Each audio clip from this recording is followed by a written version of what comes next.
A federal judge on Tuesday temporarily blocked Donald Trump from removing Federal Reserve Governor Lisa Cook. It's an early setback for the White House in an unprecedented legal battle that could upend the central bank's long-held independence. The preliminary ruling found the Trump administration's claims that Cook committed mortgage fraud prior to taking office were likely not sufficient grounds for her removal.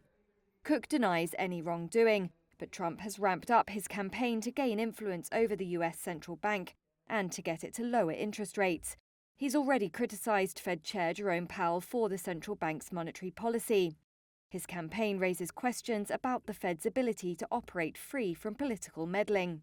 Mark Ben Dyke is Global Managing Editor of Politics, Economics and World News at Reuters and says the impact on the rest of the world would be considerable. More than half of all global trade is in USD.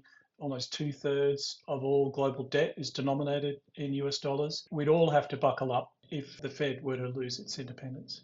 We've seen central banks lose their independence, come under the thumb of particularly strong leaders over the years. President Erdogan in Turkey, for instance, where interest rates were being pushed down as inflation was going up and it hit 85%.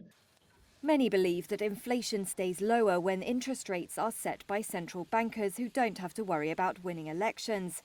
That's true of any central bank, but particularly so for the Fed. The size of the US economy and the importance of the dollar mean for many it's considered the world's central bank. Francesco Canepa is Reuters' senior European economics correspondent. If the Fed were to yield to Trump's attack, that would set a dangerous example. That would give ideas to other politicians, and particularly to populists elsewhere, to interfere with their own central bank.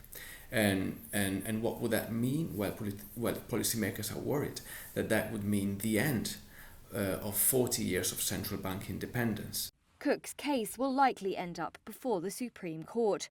The White House had no immediate comment on Tuesday, and Trump did not respond to a reporter's question about the ruling. The central bank is expected to deliver a rate cut at its September policy meeting.